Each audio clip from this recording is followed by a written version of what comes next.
It's hardly. I had to get on the hardly. It's hardly. I had to get on the hardly. While other folks been working by the light of day.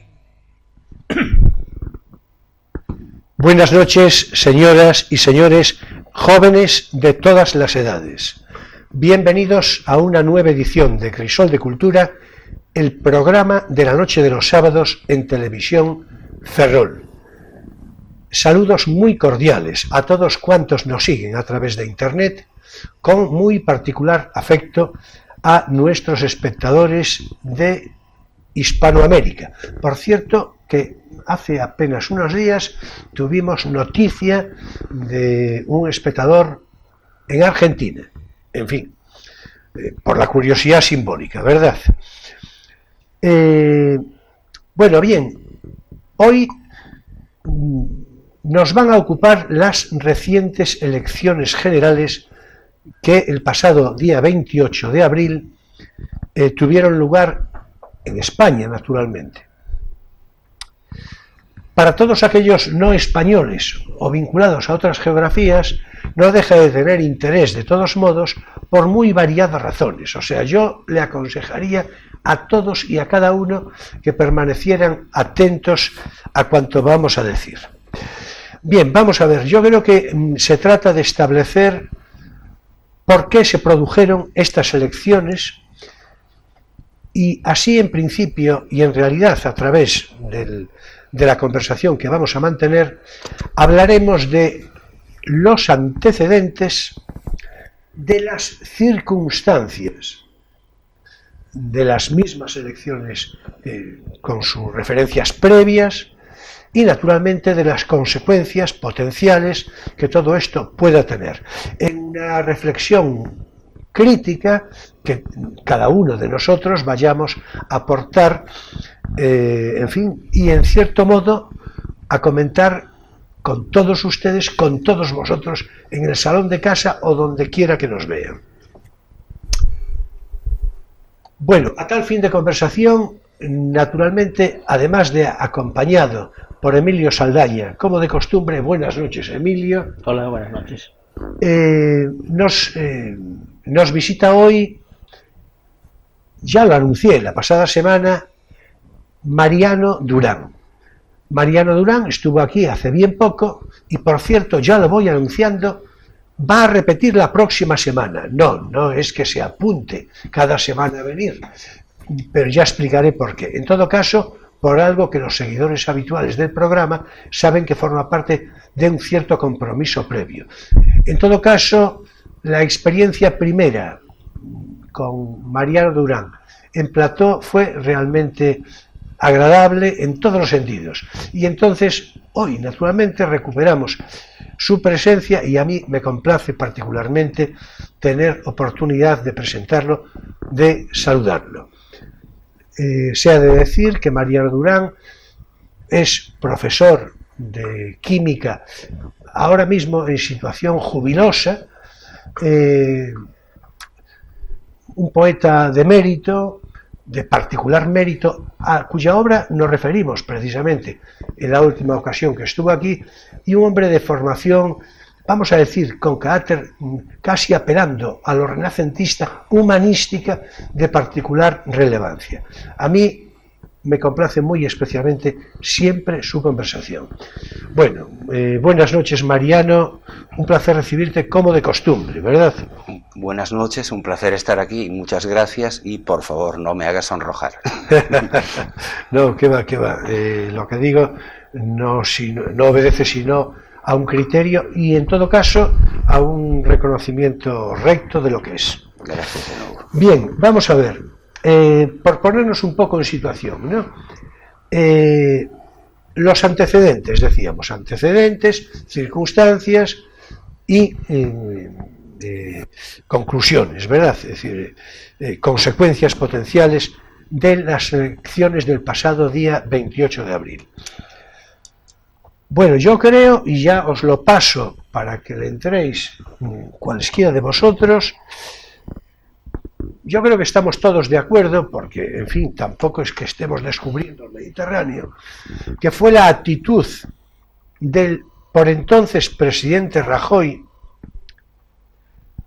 hace meses naturalmente, lo que provocó, cuando digo el presidente Rajoy, naturalmente lo digo en el plano estrictamente personal de responsabilidad mayor, pero en definitiva, por decirlo a lo castizo, todo lo que cuelga. O sea, la vicepresidenta Soraya Sáenz de Santamaría y su gobierno más o menos corresponsable en general. Bien, esto se produce porque Mariano Rajoy, como consecuencia de la no dimisión, pues se provoca una moción de censura, la que llevó a efecto Pedro Sánchez en su momento, invocando la corrupción, digamos, como leitmotiv fundamental, pero naturalmente con otras intenciones subsidiarias, naturalmente, más o menos ocultas y escasamente confesas. De aquella moción de censura dio lugar al gobierno socialista durante unos meses y, naturalmente, a la propia convocatoria de elecciones, las que hoy estamos comentando, del pasado 28 de abril. Bueno, pues vamos a ver, a partir de esta circunstancia que acabo de comentar, pues le podéis entrar ya, por ejemplo, tú mismo, Mariano, si te parece, es decir, puedes subrayar lo que yo dije y, en fin, y lo que, en todo caso, lo que te parece. Efectivamente es solo subrayar. La justificación era la corrupción del partido gobernante y entonces se decía que era imprescindible por, no sé, razones de sanidad pública, casi de supervivencia, devolver la moralidad a la política. Pero ello llevaba también que una promesa. La promesa era que devolver esa moralidad o encauzar en ese sentido las cosas e inmediatamente convocar elecciones generales. En ese momento aún pudo evitarse, digamos que esa moción de censura, porque el mismo jefe de la oposición, bueno, el actual presidente del gobierno, le ofreció en esa moción de censura, si no recuerdo mal, unas 3 veces. Si ahora mismo dimite, yo retiro esta moción de censura. No ocurrió tal cosa. Y entonces, ¿qué es lo que pasó? Que el presidente anterior no dimitió, se convocaron elecciones generales. Bueno, estamos en lo mismo. No hubo elecciones, pero fuimos a un cambio de gobierno con ciertos apoyos bastante heterogéneos. Y esto, pues no se convocaron esas elecciones prometidas. Duró lo que duró. Es más, también habíamos oído por parte del partido en ese momento que se pensaba pues seguir con la legislatura, es decir, seguir con la legislatura del presidente anterior, agotarla en sus términos. Parece ser que la no aprobación de los presupuestos, unos presupuestos que ellos catalogaban, claro, evidentemente como antisociales, pero al no haberlos aprobado tenían que continuar con ellos, claro, pues provocó que la convocatoria de estas elecciones, y a ese punto hemos llegado y ese es el punto de partida que comentamos, claro. En efecto, bueno, yo creo que la referencia, digamos, historiada de todo esto está perfectamente presentada, acaso con algo, naturalmente, complementario de suma importancia. Yo creo que en el devenir político en general y, en todo caso, en las conclusiones últimas de cuanto nos ocupa ahora en comentario. Y ya le paso yo la historia a Emilio Saldaña, y es la inacción precisamente del gobierno de Rajoy en Cataluña, un asunto que naturalmente ya nos va a ocupar en conversación dentro de un rato, pero que sigue naturalmente con todas las consecuencias negativas para la convivencia española a día de hoy. La inacción, la aplicación, en fin, ¿cómo diríamos? Suave. Nominal. Suave, bueno, es que... Nominal, simplemente. Sí, es que Emilio tiene un sentido piadoso de la vida y entonces De la dice política. suave, en efecto, en efecto. Bueno, y entonces ser, dice suave, pueden ser, no, es que son pueden las ser dos, compatibles. son las dos cosas, no, lo que ocurre es que, en fin, es el tono de humor que yo me permito con Emilio, ¿no? Es decir, bueno, pero es eso, la aplicación suave o nominal del artículo 155, que sirvió para nada con Sifón. Es decir, no, entonces, a ver, venga, entra por Bueno, ahí. a mí se me ocurren dos preguntas sobre la moción de censura. Preguntas acerca de lo que pasó antes de la moción de censura. Una es, evidentemente, por qué Rajoy se empeña en no convocar elecciones. Es decir, por qué prefiere la moción de censura que sabe que va a perder. Porque lo sabe. Y en ese sentido, ¿hasta qué punto no pudo prever lo que iba a ser el resultado de la moción de censura, más allá de que la ganara Sánchez? Es decir, que incumpliera el compromiso de convocar inmediatamente elecciones y se mantuviera allí hasta que la cosa no tuvo remedio y hasta que la imposibilidad de sacar adelante los presupuestos generales del Estado hizo que dimitiera y las convocara. Yo tengo la impresión de que él confió hasta última hora con los pactos con el Partido Nacionalista Vasco. Yo tengo esa impresión de que casi le cogió esto un poco de sorpresa, que confiaba en que la votación, me parece a mí, creía que si no dimitía podía salvarse de la moción de censura. Gracias a los acuerdos que había creado en los últimos horas o minutos acuerdos que nada, o días. No, acuerdos que nada. Y después la otra pregunta era el papel de Ciudadanos antes de la moción de censura. Ciudadanos apoyó la moción de censura con una esperanza que luego yo creo que se frustró, que era que le fuera mejor.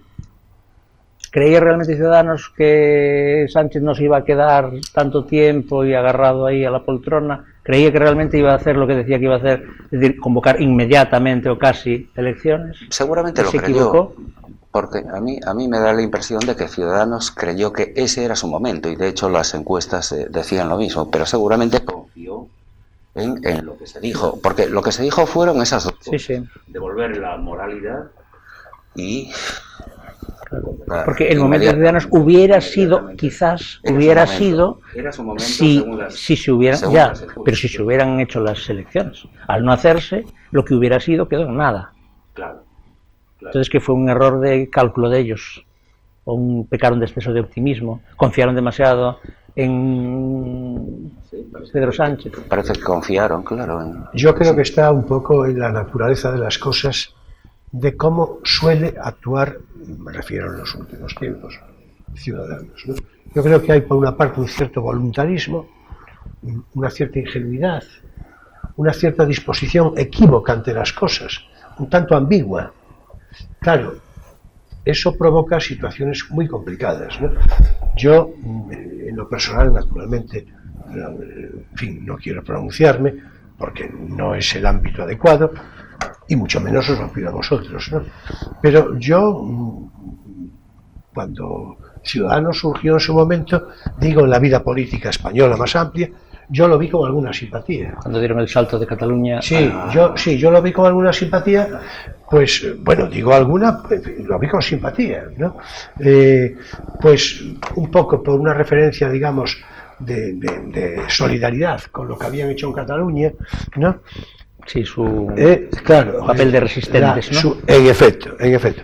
Pero a partir de ahí yo creo que ya empieza a jugar, digo, en general, no me refiero a nadie en particular. Bueno, el responsable naturalmente es ese chico, Albert Rivera, como es natural, ¿no? Pero y yo creo que tiene cosas por digamos, complementar tu propia pregunta, ¿no? Yo creo que tiene cosas de gestos, de interés, pero una determinación, yo creo que un tanto escasa, un tanto equívoca, como decía, y eso naturalmente en política no puede producir buenos beneficios. Es decir, si realmente ciudadano, es una forma de decirlo, y además no ha de ser, ya os lo pido, lo que nos tengan conversación, No. pero si una formación política, estamos hablando en este caso de Ciudadanos, no sabe si su alma es de centro derecha o de centro izquierda, ahí está el problema fundamental. Es lo que... Porque claro, es que entre el centro derecha y el centro izquierda lo que hay es el vacío. Es decir, no se sabe lo que hay. Porque, vamos a ver, no es el caso de la tradición del Partido Liberal inglés, que en su momento pues era una bisagrita así. No, no es el caso. Esto tiene una vocación, otra, bueno, por lo menos en su plano teórico, ¿no? Quizá es eso, es más interno todavía, es casi lo que has dicho tú antes, Claro. o al menos también es la impresión que me da a mí.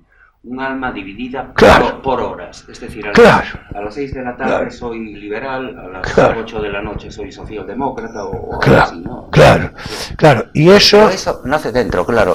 El otro juego del Partido Liberal Británico sería ya con algo consistente dentro y que puede inclinarse hacia un lado o hacia otro, ¿no? sí, justamente, Claro. pero con una definición ideológica Una definición de lo liberal ideológica inequívoca. Inequívoca, claro. Inequívoca. No Ahí con- no había no con la- ambigüedad no con la bisagra interior esta que te hace- claro, claro, es decir, la bisagra permanente de decir, Claro. bueno, a ver, no, es que depende del viento. Es decir, Depende del viento. no, eso no puede ser. Claro.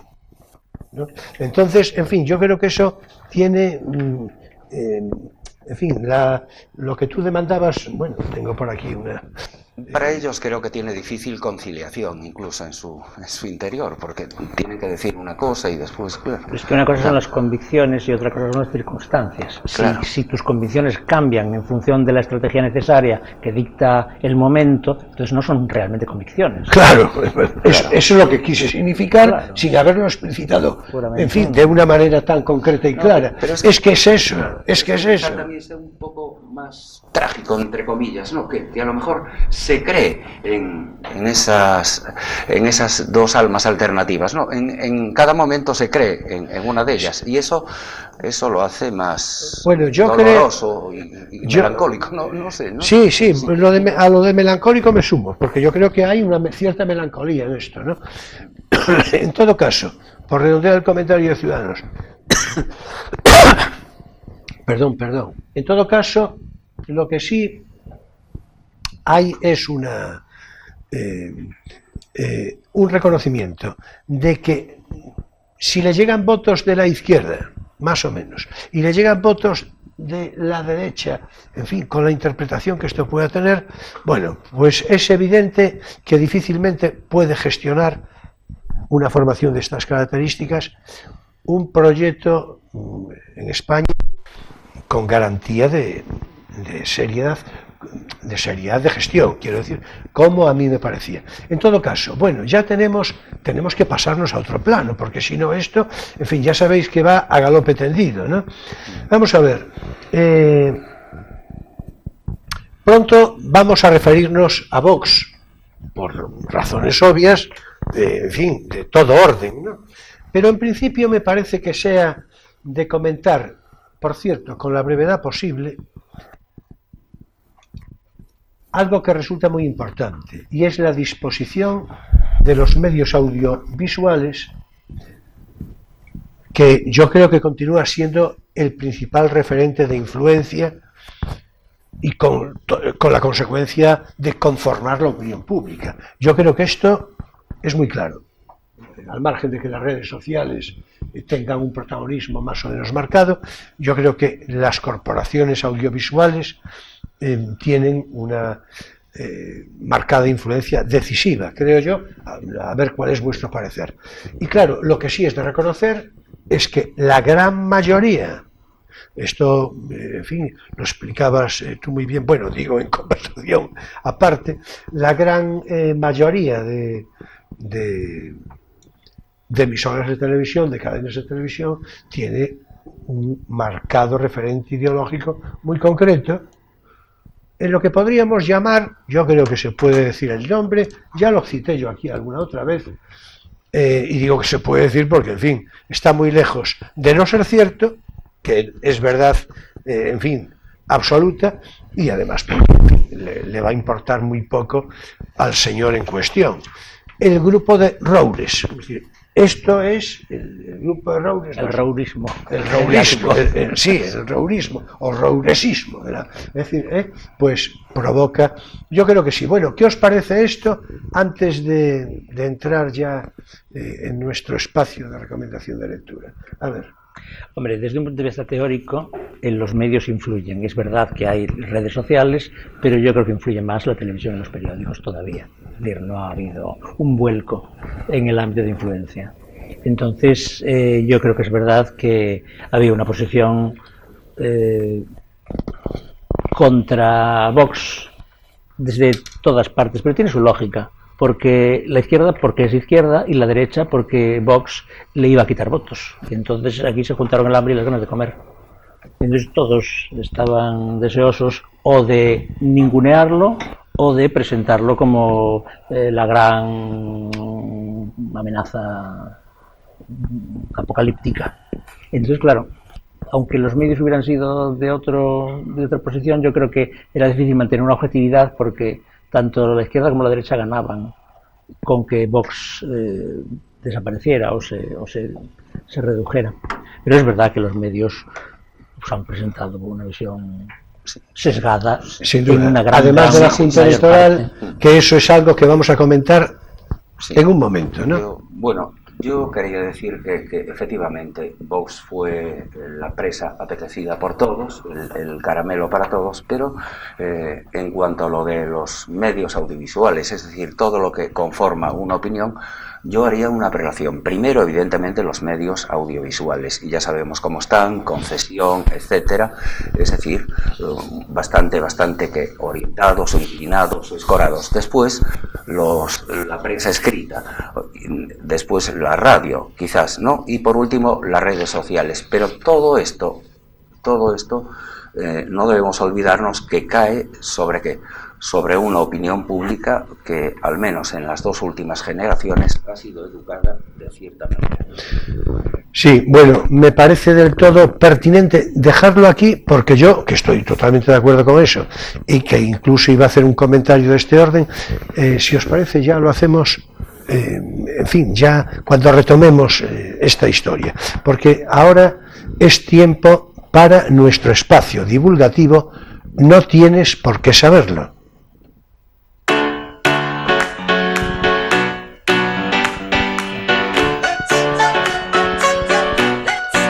Bueno, hoy en nuestra recomendación de lectura, Emilio viene, en fin, para aportar consideración de comentario, no a uno, sino a dos libros, lo cual naturalmente quiere decir que se está poniendo intenso y hace muy bien. Bueno, yo de mi parte, en fin, también traigo uno, además de mayor formato, así que mucha atención, que nos va a hablar Emilio de algo sumamente interesante, que no sé por qué me parece que tiene que ver con la mitología. Sí, mis libros no tienen que ver con el programa de hoy, pero tienen una continuidad respecto del programa anterior. En el último sábado, cuando yo presentaba el libro de Orfeo a David Lynch, apostillaba a Manuel que es muy importante saber mitología, que la mitología es una cosa muy interesante, que todo el mundo debería de saber. Y después yo pensando, pues me di cuenta que siempre hablamos de mitología griega, como si fuera la única que hay. Entonces lo que he traído hoy son dos libritos, por eso son dos, porque son libritos, de mitología, pero de mitología mesoamericana. Son dos libros de Alcina Frank, que es un americanista importante, en fin, antropólogo, que empezó una labor ahí de recolección hace mucho tiempo de textos de literatura precolombina, que editó con el nombre de Florilegio, de esa literatura, y después se han convertido en una trilogía de libros que tienen el mismo título, el mismo formato de título. Mito y literatura azteca, mito y literatura maya, que son los que traigo hoy, y mito y literatura quechua y aymara, que es el tercero, pero que no lo traigo. Estos dos cubren las mitologías mesoamericanas, mientras que el otro cubriría, pues, en fin, la mitología incaica. Los mayas, por empezar por la cultura más antigua, que florecen pues entre, en fin, antes del de Cristo y llegan hasta más o menos el 900 de nuestra era, pues son la cultura más antigua de las dos, la que ocupa el sur de México y se extendió un poquito por Guatemala, y los aztecas pues son la cultura que ocupaba el norte de México y que tiene su crecimiento posterior. No es que haya guerras entre ellas ni nada, simplemente se sucede un poco en el tiempo, aunque tenían relaciones. Para nosotros quizás sea más conocido lo azteca por ese el momento de la llegada de Cortés y todo eso todavía está funcionando, mientras que el Imperio Maya está ya muy decadente. Entonces son dos libros muy interesantes. En la literatura maya pues está naturalmente el Popol Vuh, ese libro que trata de la creación del mundo, de los hombres que se hacen de maíz después de que los dioses hayan intentado hacerlos de madera y de barro y no hayan salido bien, y a la tercera, con la pasta de maíz, pues se hacen los hombres y entonces va bien. Entonces tiene su cosmología, tiene, en fin, una mitología un poco arcaica, similar a las mitologías arcaicas que hay en Grecia o en Etruria. Mientras que la mitología azteca pues se centra más pues en otras figuras que no son propiamente cosmogónicas, pero que son divinidades. La más conocida de todas es Quetzalcóatl, y además en el libro pues salen, aparte de los temas mitológicos y poemas mitológicos, salen poemas de amor, poemas históricos o poesía épica. En fin, cubre un poquito, de una manera breve pero muy selecta, muy elegidita y muy razonada y también un poco comentada, todo el ámbito de lo que llamaríamos mitología de estas dos culturas, y me parece muy interesante tenerlas como un complemento de la mitología nuestra. Los libros son entonces Mitos y literatura maya y Mitos y literatura azteca, de José Alcina Franch, y están editados en libro de bolsillo de Alianza Editorial, lo que los hace muy asequibles y se pueden conseguir perfectamente. Y yo pues lo recomiendo, que es muy interesante.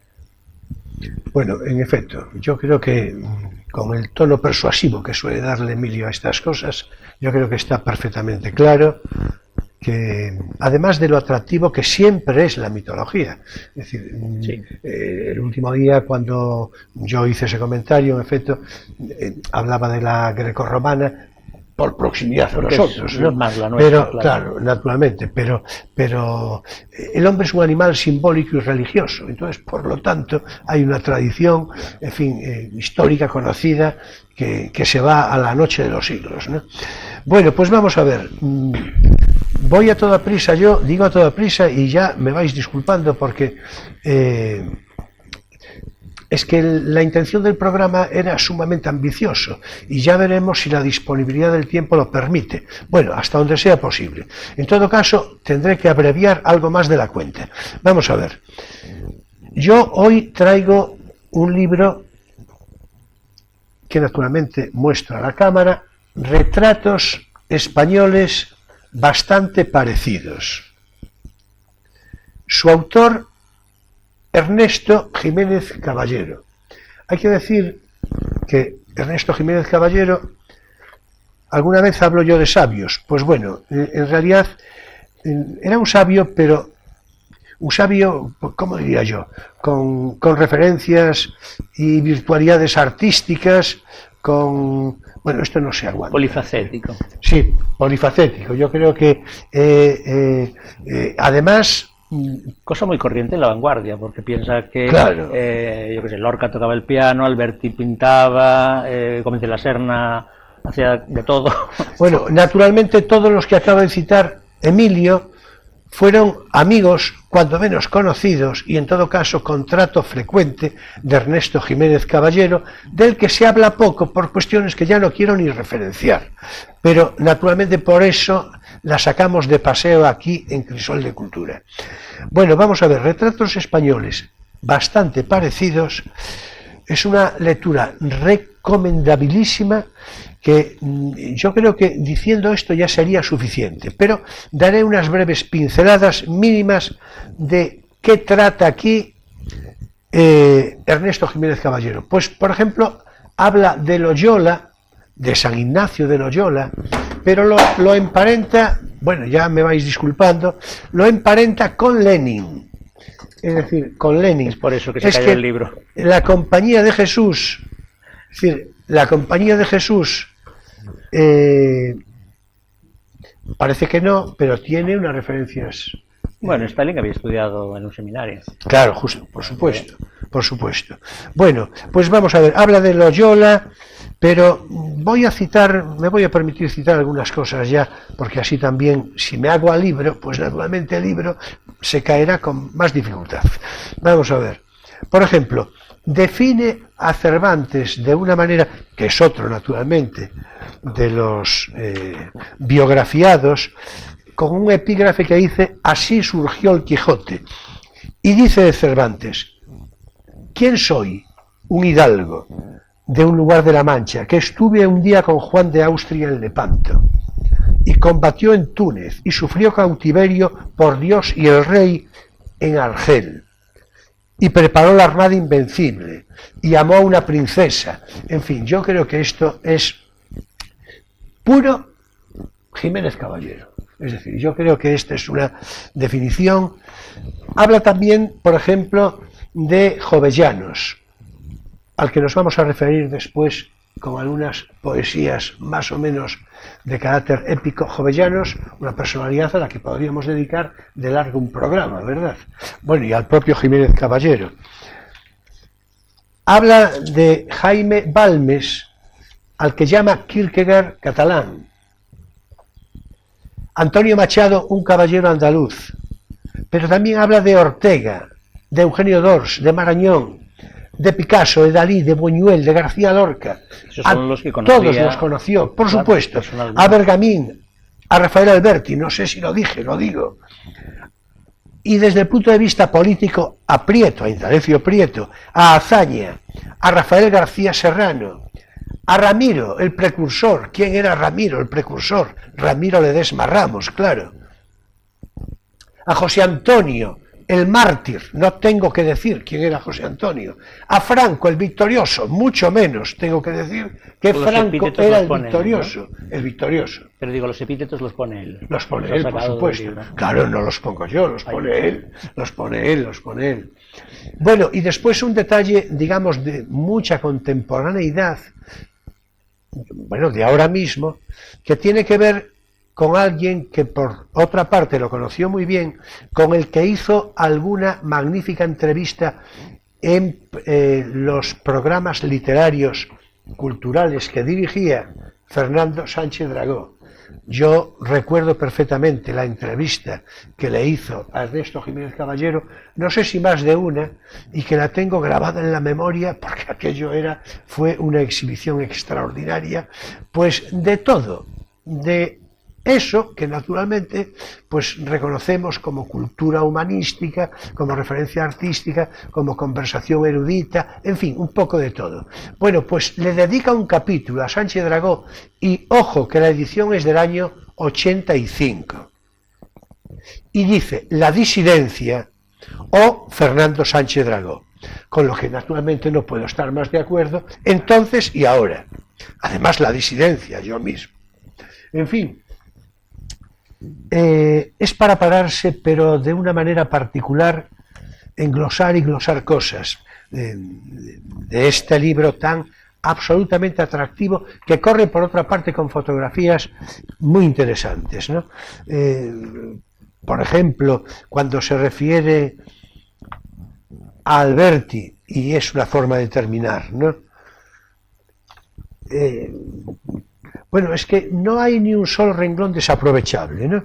Pero le dice: he leído tus cosas, me entusiasmó tu lozana andaluza, le dice el Jiménez Caballero a Alberti. Pero termina diciéndole: ¿por qué ahora, Rafael, añoras la libertad y la pides volver dura y dulce? ¿Y piensas en morir mirando el sueño de tu infancia, de arenas y gaviotas y nuestros pueblos de los litorales? ¿Por qué no vienes con nosotros y contemplas con tu canto ardiente y libre que eso no se perdió? Y es lo que al fin has hecho. Pero me escucha, Rafael, o como tú dirías, estás deshabitado. Un cuerpo sin nadie, un cuerpo vacío, con melenas, payasadas y premios y millones por cantar a Rusia, pero sin repartirlos entre el pueblo y evitar así tu putrefacción. En fin, ya vemos que Jiménez Caballero apunta maneras provocadoras, ¿verdad? Bueno, pues eso es la inteligencia histriónica. Ah, bueno, lo dije ya en este mismo programa, aquí ya lo dijimos otras veces, pero lo repetiré ahora porque es pertinente en atención a lo que estamos hablando. Jiménez Caballero, naturalmente, fue un modernista de muy primera línea, es decir, un vanguardista, como decía Emilio, creador del primer cineclub en España, el que pone en marcha la Gaceta Literaria por la que va a pasar toda la generación del 27, y vaya si los conoce a todos y a cada uno, por supuesto. En fin, el libro viene prologado por Pere Gimferrer, creo que dicen Pera los catalanes, Pere Gimferrer, retratos españoles, bastante parecidos de Jiménez Caballero, que por otra parte recibió el premio Espejo de España ex aequo con Tragicomedia de España de Emilio Romero. Bueno, otro al que habría que referirse en cualquier momento, ¿no? En fin, y hasta aquí nuestro espacio divulgativo. No tienes por qué saberlo.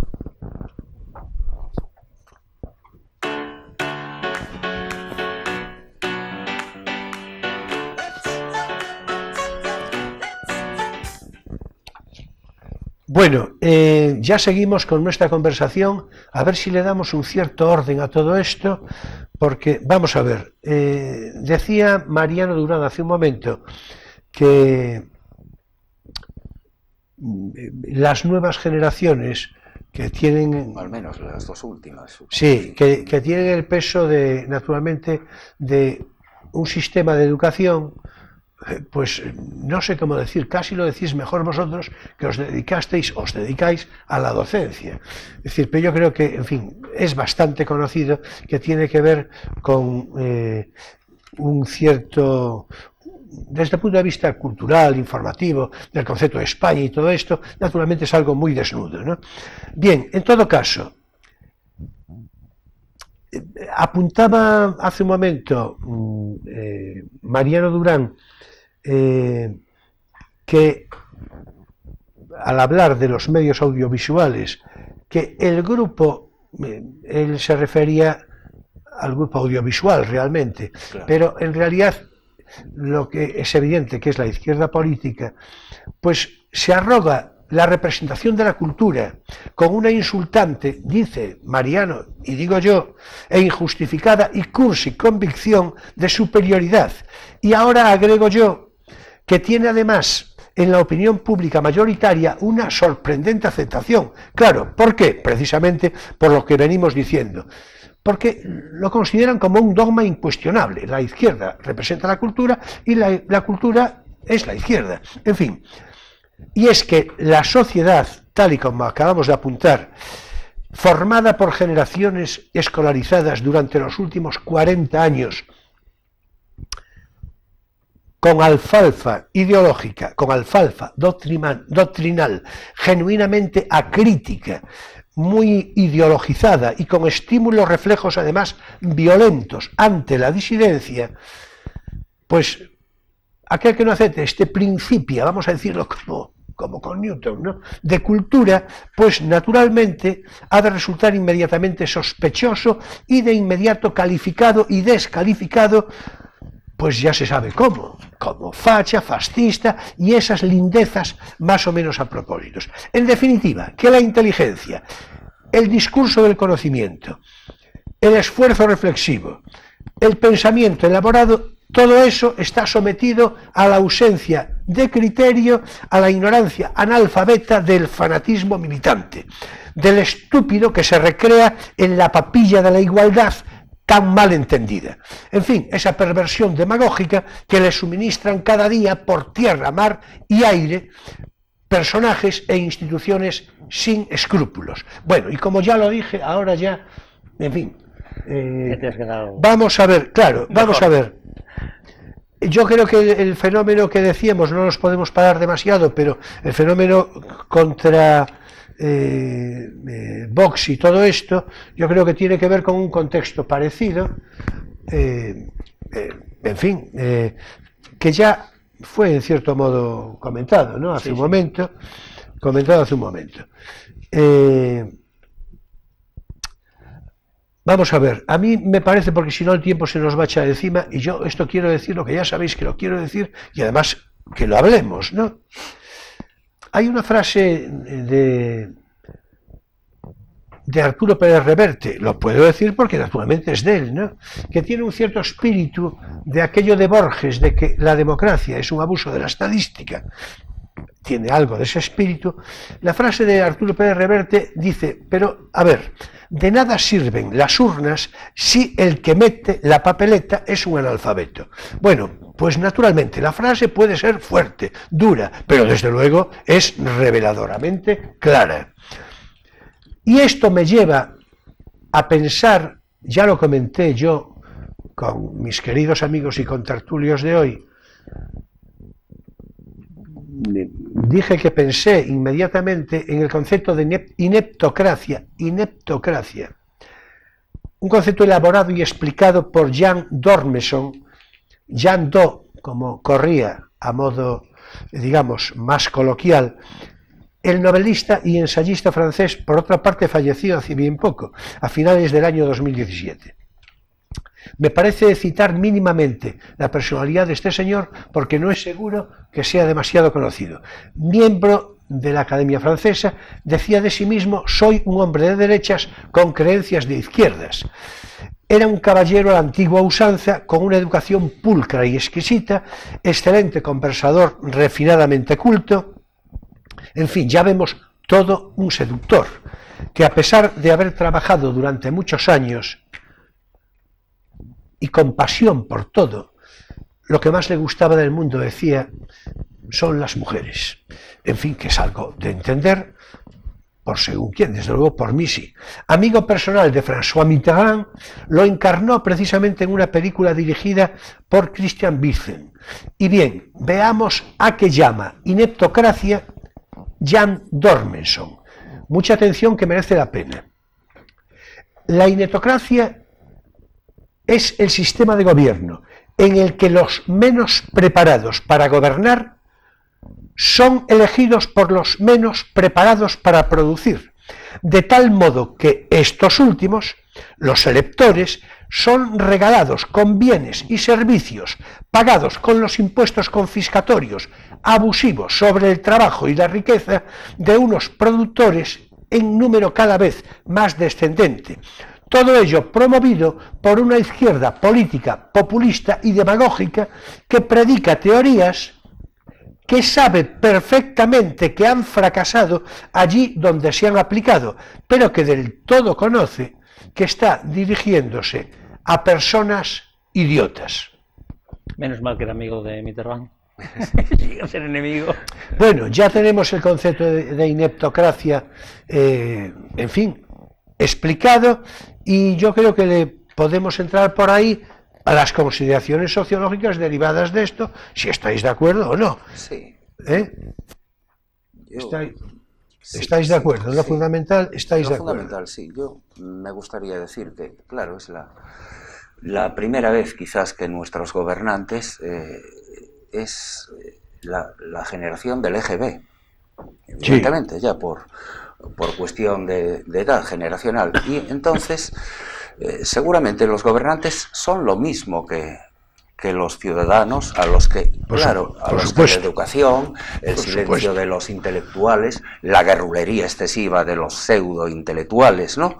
Y esa aristocrática superioridad autoatribuida, ¿no? Y los medios audiovisuales, puntos suspensivos, pues modelaron. Sin duda, sin duda, sin duda, sin duda, sin duda. Naturalmente, lo diré, aunque yo creo que es muy obvio. Estamos hablando de las elecciones del pasado 28 de abril, pero el concepto de ineptocracia y todo lo que antecede en comentario, naturalmente es aplicable no a este momento concreto, no estoy yo refiriendo a este momento concreto, sino a la praxis sociopolítica de los últimos 40 años, ¿no?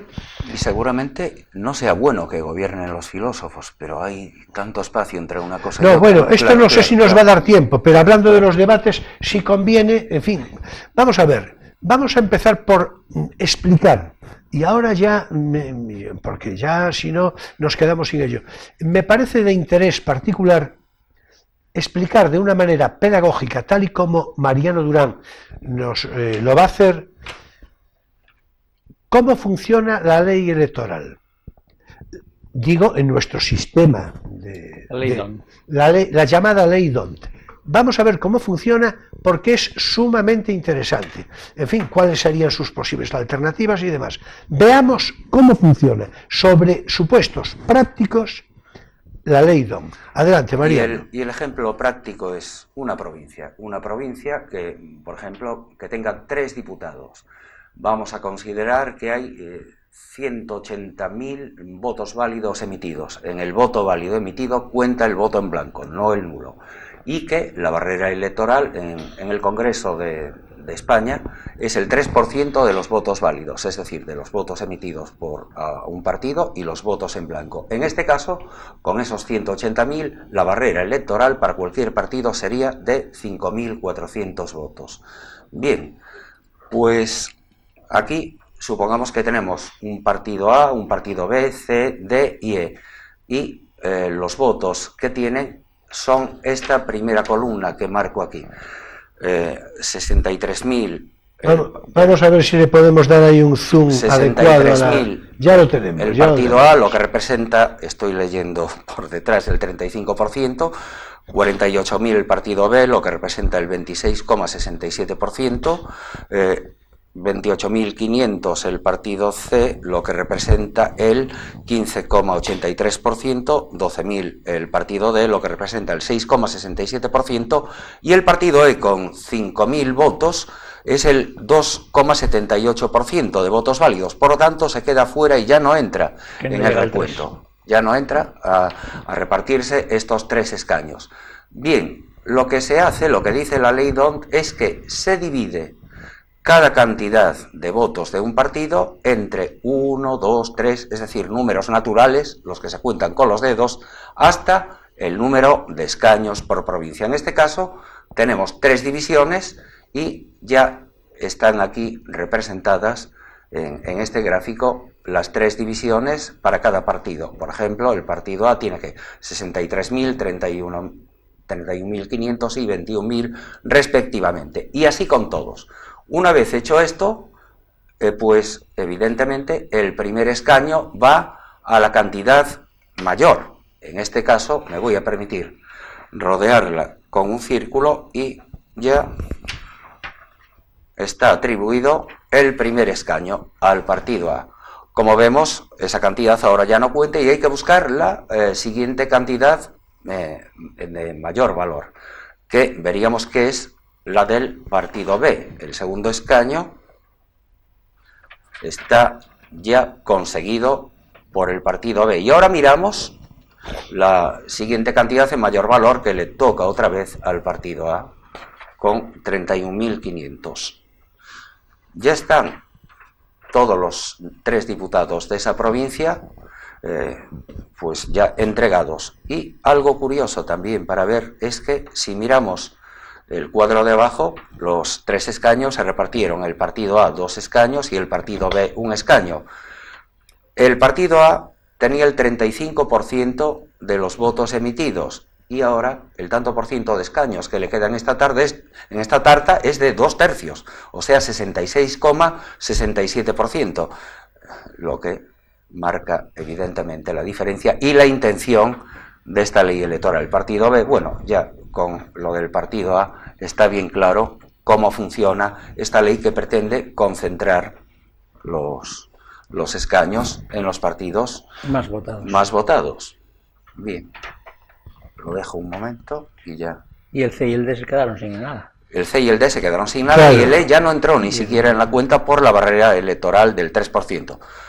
Por cierto, que en algunas comunidades hay barreras electorales del 5%, Pero en este caso se calcula con toda la circunscripción de la autonomía, con todos los votos. Pues yo creo que ya... Yo creo que quedó suficiente. Sí, claro. Yo creo que quedó la finalidad de eso claro. Es buscar la estabilidad de gobierno. Claro, está pensado casi para un bipartidismo, se pensó antes, o para algo que tienda para concentrar. a un bipartidismo, sí, el menor número. Bueno, pero después tiene las circunscripciones de carácter regional. Claro, en fin, pero eso es otra cosa. Claro, claro, es que esto es muy importante. En todo caso, no nos podemos parar ahora con eso demasiado, pero la alternativa podría ser el sistema representativo. En fin, solo por orientar un poco, ¿no? En fin, no lo vamos a explicar aquí con mucha con mucha pormenorización, ¿no? Pero eso de un hombre, un voto, en verdad sería el sistema representativo. Claro, la ley Don lo que hace es lo que acabamos de ver, circunvalar todas esas circunstancias. Premia a los más votados y el más perjudica votado, a los menos votados. evita la dispersión y parece que quiere prevenir que un pequeño caos, digamos. En efecto. Es decir, favorece la estabilidad porque hay menos partidos un babel más un babel de opiniones, ¿no? Claro. Y más facilidades para pactar, porque hay más facilidades para, eso. Bueno, lo cual querría decir que tan pronto como el bipartidismo desde el punto de vista social no funciona, pues el sistema... Esto deja de ser, claro. Deja de ser eficaz, útil, claro, útil, justamente. Bueno, en todo caso, la alternativa del sistema representativo, un hombre, un voto, decía, hablaba yo hace un momento con Mariano y con Emilio de un ejemplo que surge en mi memoria durante la puesta en marcha de la Quinta República en Francia, con el presidente de Gaulle, o sea, hace naturalmente muchísimos años. Pero es la primera asamblea de la Quinta República con voto mayoritario, con lo que se encuentra como escrutinio mayoritario. Bueno, hay que decir que en puridad esencial es más democrático. Y la conclusión de aquellas elecciones habían sido 10 escaños para el Partido Comunista, hablo de formaciones extremas, es decir, de 10 escaños para los comunistas y 189 para la derecha de la llamada UNR, creo que era la Unión Nacional Republicana o algo así, ¿no? O sea, 10 escaños comunistas, 189 de la derecha. Esto en términos del sistema mayoritario. Pero ¿cuál sería, aplicando la ley D'Hondt, que es lo que quiero significar, a aquellas mismas elecciones?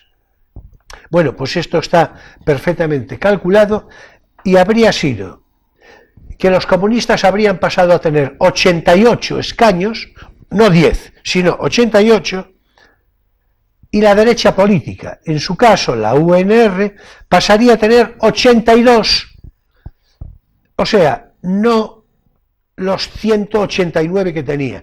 Bueno, ya vemos que el movimiento, es decir, el terremoto político y electoral que supone todo esto, es algo que tendría que mover, entiendo yo, a la meditación, en fin, porque yo creo que puede incidir de un modo muy lesivo en la convivencia cotidiana, en fin, puede haber agravios comparativos mayúsculos y, en cierto modo, un prurito de provocación por las consecuencias injustas. En fin, que medítese, si cabe, por lo menos cada uno de nosotros, ¿verdad?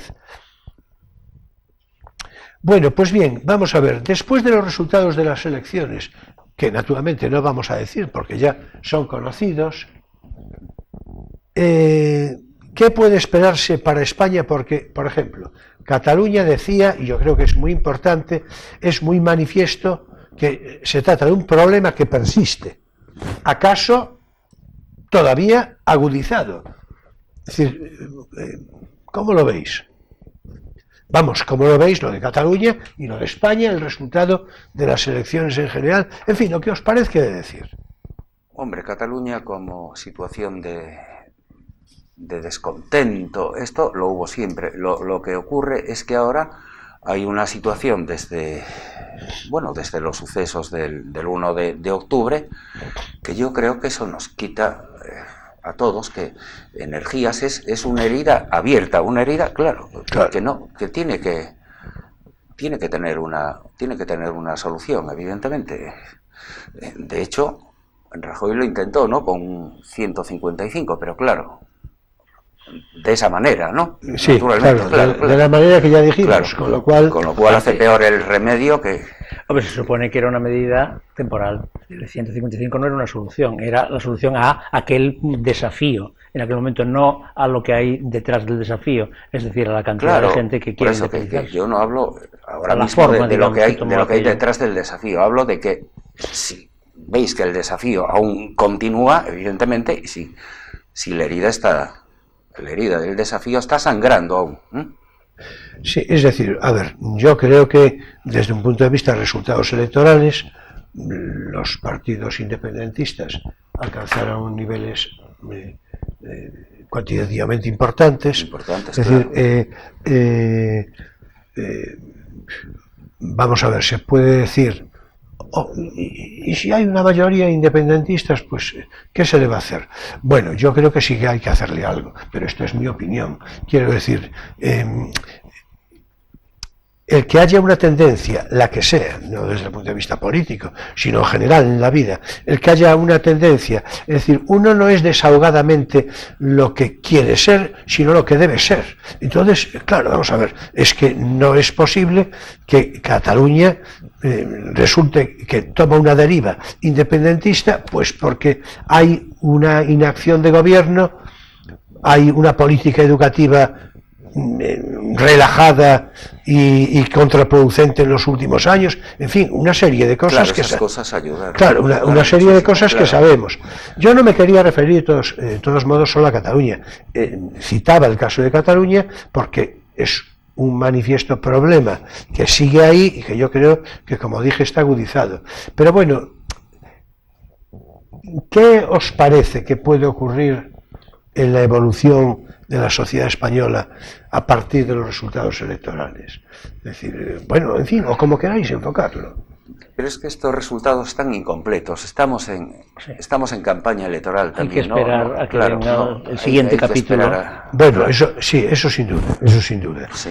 Eso sin duda. De hecho, no se establecen pactos. Claro, la política las jugadas se van a ocultar totalmente hasta el que es el 26, ¿no? El 26. No sé, claro, la verdad es que no lo sé con seguridad. Claro. Y entonces yo no sé, pero... Y aparte los partidos dicen cosas y luego pueden hacer otras, que ya ha pasado más veces. Pero por debajo de todo eso hay otra cosa que a mí siempre me produce desconcierto. ¿Cómo tenemos que estar siempre dudando, o no sé, o preguntándonos lo que somos? Eso es... Claro. Eso es... Es que en realidad yo creo que esa es la clave. Eso es como si temblase el subsuelo, ¿no? No sé, claro, no, siempre, no. Es que no le veo yo. En todo caso, yo creo que tiene, en esto estaremos de acuerdo, una honda raíz estrictamente cultural. Una cosa es la interpretación que cada uno de nosotros tengamos de lo que sea España, digamos, en una reflexión crítica, es decir, en fin, que puede o no resultar coincidente en parte, pero vamos a ver, no se pueden poner en duda cuestiones, no se pueden poner, digo, desde un punto de vista dialéctico, discursivo, cuestiones que son... Es decir, se sabe lo que es España desde un punto de vista de la referencia de nación. Se puede pensar, lo decííamos tú y yo el otro día, si la cosa empieza en la Hispania romana, que yo creo que sí, por cierto, pero este es mi... O en los visigodos... Los visigodos como Leovigildo, cuando se llama ya rey de España, no rey de los godos y todo eso, cuando hace las leyes que anulan la prohibición que había de casarse los godos con los hispanos. Claro, con su hijo Recaredo, con el libro de las leyes, que dura hasta... O con la conversión al catolicismo, que es un factor sí, que Leovigildo aún era arriano, pero es que es la generación siguiente.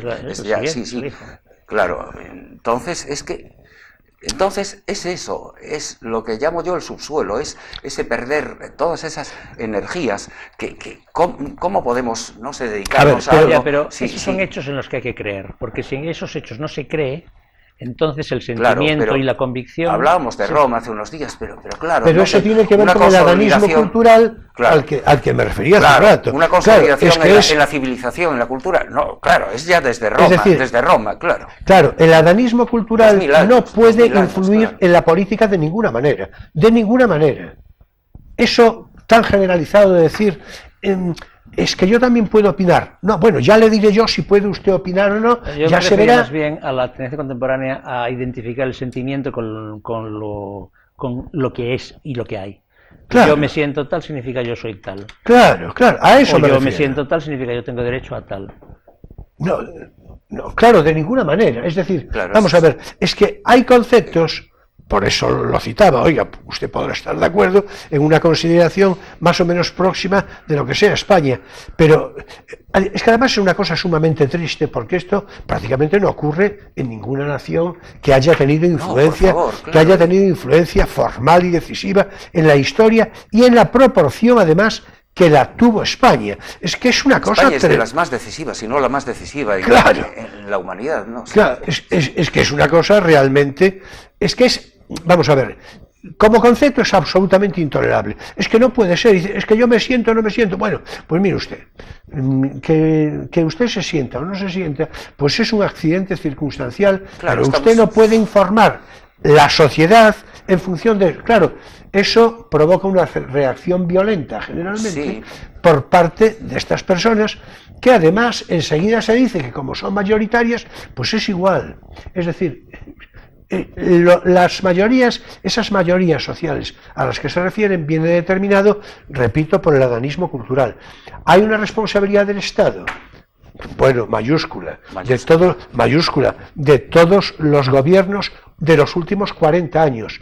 Además, lo de los últimos 40 años es muy importante decirlo, porque es ahí. Antes no ocurría.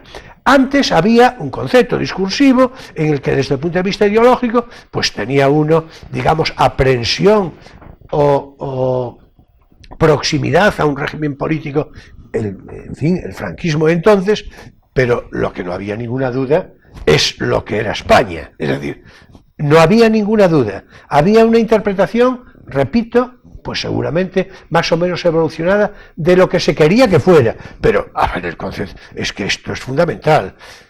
Cuando se empieza a considerar las referencias geográficas con ese carácter localista, de tal manera que yo lo que tengo que ver es el río que pasa por Betanzos, claro, ese es el problema. Lo digo, Betanzos, en fin, lo que tenemos más próximo, de lo más próximo que tenemos a la geografía desde Ferrol, desde donde emitimos, naturalmente. Claro, con ese carácter localista de las cosas, ese carácter aldeano, entendido en su sentido, en fin, más peyorativo, no en el sentido... Es que eso es una cosa tremenda. Y claro, yo creo que esa melancolía a la que tú te referías hace un rato... Claro, pero sí, en la edad... Es cosa de aquí, claro.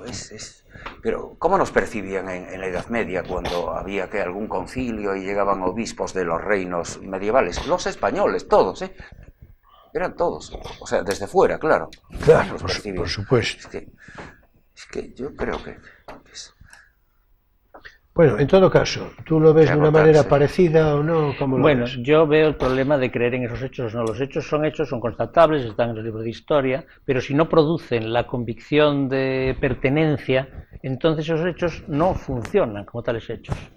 Y yo no creo que se puedan separar de la otra cosa. Es que todo se reduzca al puro sentimiento actual, de manera que, pues yo qué sé, si en Canido nos sentimos como no ferrolanos, pues tendríamos el derecho a separarnos. Eso es otra cosa, pero que tiene importancia la convicción personal, y por convicción yo no entiendo sentimientos, sino sentimientos y argumentos, porque si no, claro, estás llevado de un lado para otro por los vientos de la demagogia.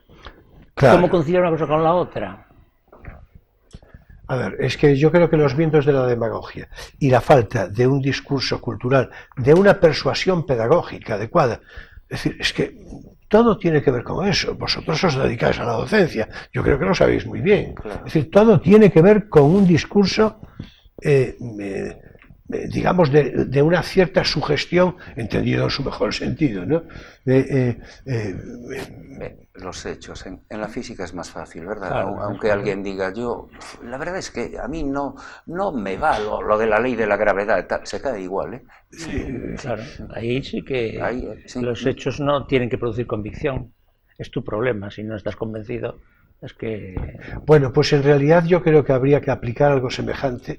Pero es que aquí Y el hecho no es otra desaparece, cosa. la ley de la gravedad no desaparece. No, claro, por supuesto. No, tampoco va a desaparecer No. la esencia y la Creo que historia de España, por mucho que, en fin, que haya personal que crea que no. la... Ni siquiera hay algún consenso para hacer la ley de la gravedad un poco más amable, ¿no? Así tampoco, ¿eh? No. No, Es la que es, ¿no? Es la que es. En efecto, en efecto.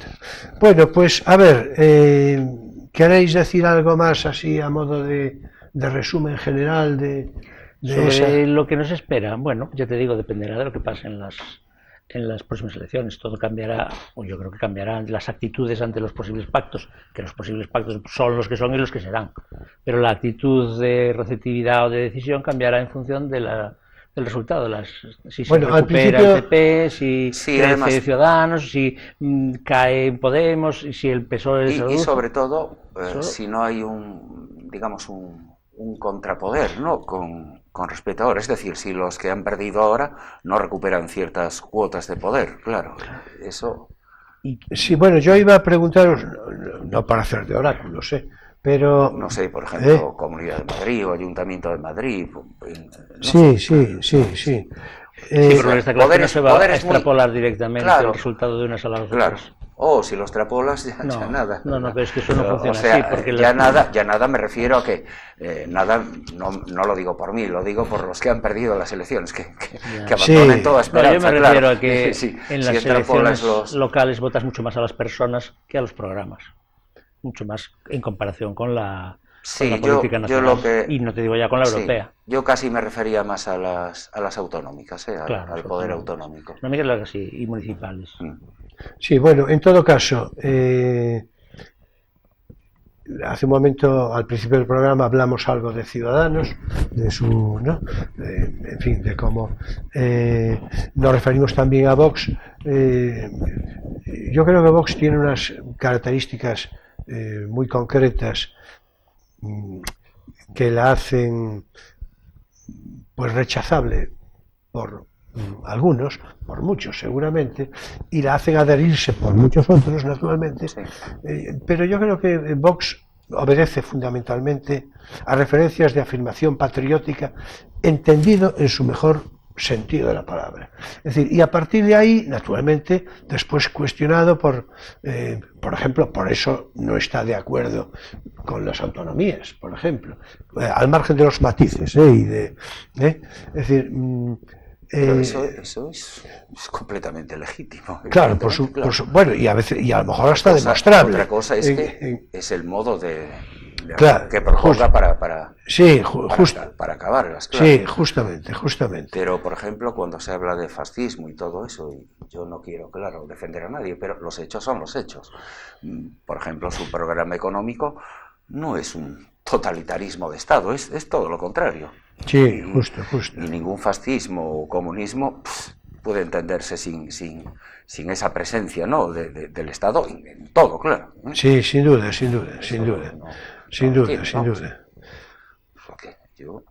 Bueno, pero eso es porque se utiliza fascismo de una manera emotiva, no como un concepto ni nada. Como algo que arrojar, una descalificación. Una descalificación sin más, o como un insulto directamente. Claro, pero vamos, en realidad. Pero en estos últimos tiempos estamos acostumbrados a que casi todo sean cosas que arrojar. Insulto que naturalmente no se reserva a la extrema izquierda. Es decir, a la extrema izquierda izquierda no se le reservan esos epítetos.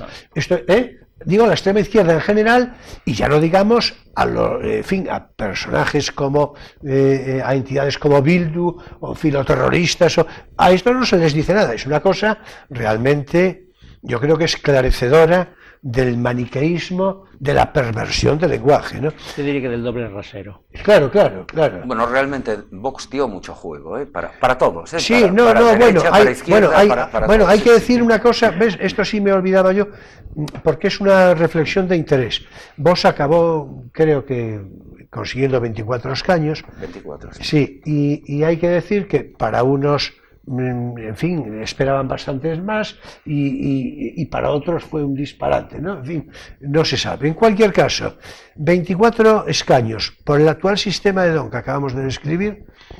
Hay que recordar que el Partido Comunista de Santiago Carrillo, digamos de los mejores tiempos, después de, ¿no? Sí, en lo que se llama su techo, ¿no? En efecto, pues anduvo por una cifra muy semejante como máximo. No sé si 22, 23. Yo creo que llegó a 23. Por ahí. Y cuando el Partido Popular, en su versión previa de Alianza Popular, llegó a su techo más bajo, creo que anduvo por poco más que 10, 11 o 12 escaños. Con lo cual, todo es posible a partir o sea, lo digo en el sentido de que la consideración de 24 escaños para un partido que irrumpe, que llega, y que además sufre el acoso y el vilipendio de una gran mayoría, pues yo creo que es un resultado excelente, ¿no? CD también tuvo 12, pero era ya cuando su descomposición. Sí, Italia, claro. No es comparable con esto, claro. Bueno, pues lo vamos a dejar aquí. Yo creo que, no sé si queréis apuntar algo más, pero tendrá que ser brevísimo, ¿eh? Si no... No, yo no. Bueno, pues Espera y verás. Es así, quiero acabar. Bueno, pues me parece de lo más ingenioso y ocurrente, muy propio de Emilio por otra parte. Espera y verás. Muy bien, muy bien. Bueno, pues ahora es tiempo para nuestro espacio lírico, Poesía eres tú.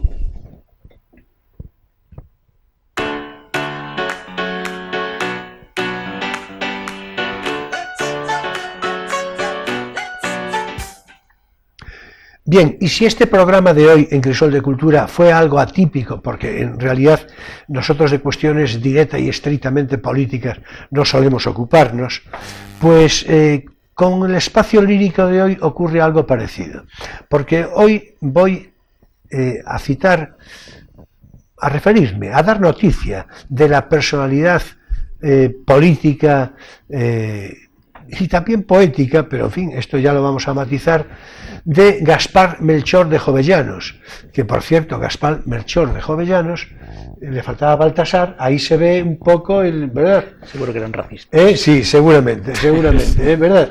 Ya estaba yo deseando decir esto, porque, claro, Gaspar Melchor de Jovellanos, personaje ilustrado, de la tradición ilustrada del siglo XVIII español, a quien podríamos referirnos en un programa al completo, realmente. Yo creo que además tú tienes una particular simpatía por Jovellanos. Sí. Yo creo que sí. Yo estuve en la Casa Museo de Jovellanos. Bueno, además estuvo en la Casa Museo de Jovellanos. Estupendo. En cualquier caso, Jovellanos viene recreado por Ernesto Jiménez Caballero en este libro de retratos españoles bastante parecidos, y me voy a servir de él, porque es verdad, Jovellanos, a cuenta de ilustrado, en el sentido, digamos, de la ilustración clásica, pues pasa por ser un afrancesado avant la lettre, ¿no? Bueno, pues sí, pero manontropo, porque tenía un fondo patriótico sumamente notable en el sentido afirmativo de lo español, y no iba a decir, muchos afrancesados eran muy patriotas, ¿eh? Lo que pasa es que entendían el patriotismo de una manera distinta del tradicionalista.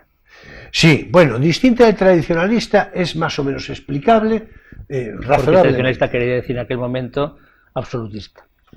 Sí. Bueno, pues vamos a ver si tengo por aquí. Yo tenía previsto Leer algo de... Sí, algo de Jovellanos, pero vamos a ver, es que vamos a ver. Tenía yo las páginas por aquí, las tenía además controladitas, pero bueno, ya lo tenemos aquí. Jovellanos escribe digamos, un pequeño tratado en el que habla con Arnesto, que sería más o menos la virtualidad de Ernesto a día de hoy, ¿no? Y entonces Ernesto Jiménez Caballero se lo apropia naturalmente y hace muy bien, claro, por aquello de la fonética y todo esto, y entonces habla del Jovellanos y su mensaje a Ernesto, ¿no? Bueno, dice cosas sumamente interesantes que no voy a poder referir, pero hay que tener en cuenta una cosa. Estamos en el espacio lírico, hablamos de poesía, voy a citar, sí, unos versos de Jovellanos, pero hay que decir que Jovellanos tenía poca afección por la lírica. De hecho, consideraba la poesía como poco digna de un hombre serio, que ya, en fin. Bueno, es que la poesía neoclásica es un poco así. O bien es satírica y con un film moralizante, o bien es directamente didáctica y es horrible. Sí, no, entonces decía, poco digno de un hombre serio, y el matiz era, especialmente decía, cuando tiene por objeto el amor. Bueno, ya vemos que Jovellanos no era precisamente un romántico, ¿no? En el sentido... Bien, en todo caso, él escribió, sin embargo, bastantes textos en clave poética, y esta conversación con Ernesto, al que se refiere, naturalmente, tiene muy variadas connotaciones de esto, ¿no? Habla aquí Jiménez Caballero de el resistente secreto poético de Jovellanos. Claro, tenía que ver con todo esto, ¿no? Voy a empezar ya a citar algunas de las cosas que escribe. Dice, déjame, Ernesto, déjame que llore los fieros males de la patria mía, que su ruina y perdición lamente, que levante el grito contra el desorden, oh infamia, oh siglo, oh corrupción. Por otra parte, contesta Napoleón, ¿no? A la invasión francesa, ¿no? Y escribe unos versos que en realidad preludian los de Antonio Machado, cuando dice, campo sin árbol, seto ni edificio, plagados de amapola y jaramago, y agua, y bueyes, y brazos sin oficio, hombres tristes de oscuro y sucio porte, casas de barro, calles de inmundicia, pueblos, en fin, sin dicha ni deporte. España flaca y amarilla, el ropaje rugado, destrenzado el cabello, y a su lado, postrados los leones de Castilla, alza sus manos bellas a los cielos de bronce, a sus querellas. En fin, son las causas de la España triste, ¿no? Y Jovellanos ya vemos que se duele, ¿verdad? Hace un comentario sobre el Godoy, y en fin, estaba yo buscando dónde termina.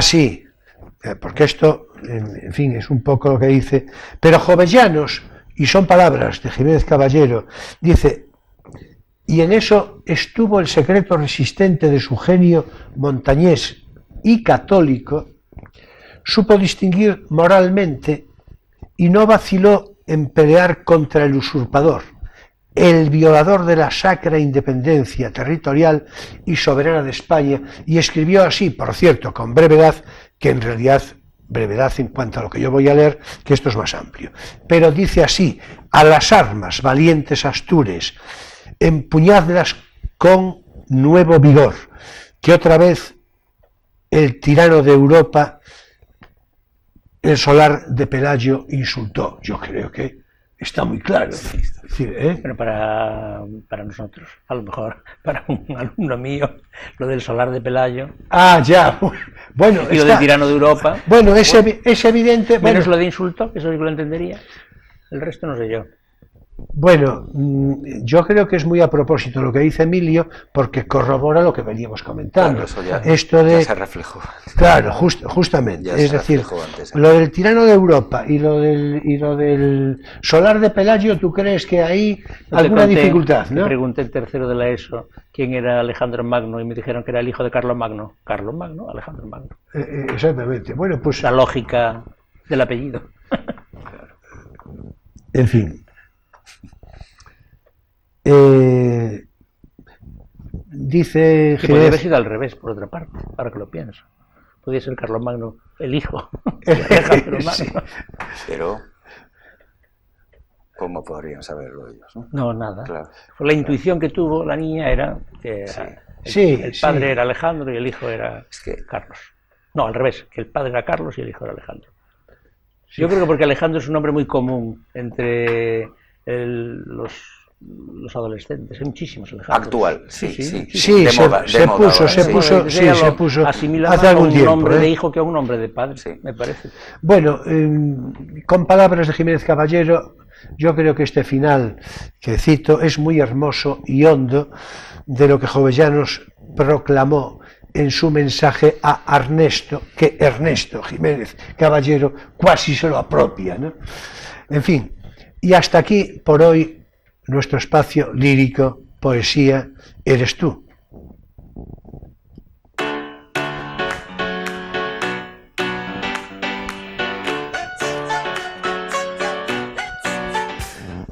Bueno, hasta aquí, naturalmente, por hoy, nuestro crisol de cultura de esta semana, de este sábado 4 de mayo de 2019.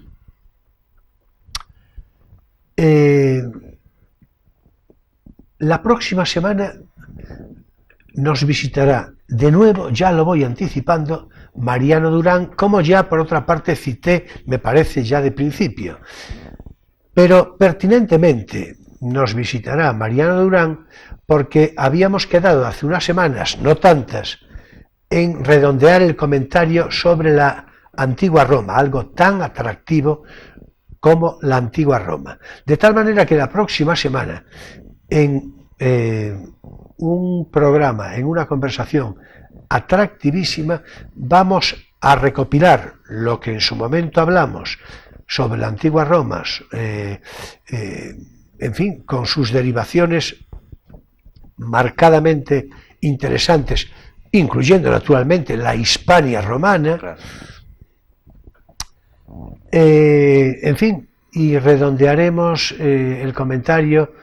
No tenemos la pretensión de que en 3/4 de hora, en poco menos de una hora, podamos hacer un resumen suficiente, pero yo creo que va a resultar lo suficientemente atractivo. En todos los sentidos lo tenemos además ya bastante avanzado, ¿verdad? Sí, además habían quedado algunas cosas ya como anzuelos para continuar. Así es. La metáfora del anzuelo me parece del todo a propósito. Es decir, bueno, vamos, de no perderse el programa de la próxima semana con Mariano Durán de nuevo invitado. Señoras y señores, jóvenes de todas las edades, mi gratitud entera y toda como de costumbre por vuestra presencia fidel de cada semana, por vuestra complicidad y vuestra simpatía. Bueno, Emilio, yo creo que nos va a resultar un programa... El próximo, sí. ¿Eh? Además tenemos ya un precedente, ya en cierto Sí. modo es enganchar o apoyarnos en aquello. Además es un asunto que nos gusta a los tres, es decir, y yo creo que por extensión, en fin, de cierta ósmosis psicológica a nuestros espectadores en general. Yo creo que Roma es un asunto particularmente atractivo, la antigua Roma, todo el legado. Claro, pero es que ya, creo que fuiste tú en el programa sobre Roma que hicimos en el anterior, que decía, Roma somos nosotros. Que entonces, En claro, efecto. tenemos que ver ¿Qué bueno, queda? pues Claro. con este Roma somos nosotros, yo creo que queda perfectamente redondeado la incitación, la invitación para el próximo Crisol de Cultura. Será naturalmente el próximo sábado a las 9:30 de la noche, con repetición el domingo entre 7:30 y 8, según obligados ajustes de programación, y después, como de costumbre, ya en Internet para todo el ancho mundo. Bueno, vayamos con nuestra recomendación de cada semana. Si estáis viendo este programa en su emisión del sábado, sabed que seguidamente, en fin, en unos pocos minutos, se emitirá una interesante película con previa presentación y animado coloquio a su final. En fin, que nos vemos en Crisol de Cultura el próximo sábado en Televisión Ferrol a las 9:30 de la noche. Será, como siempre, muy de veras un placer. Y bien, ya sabéis que paso lista. Muchas gracias, buenas noches y feliz semana.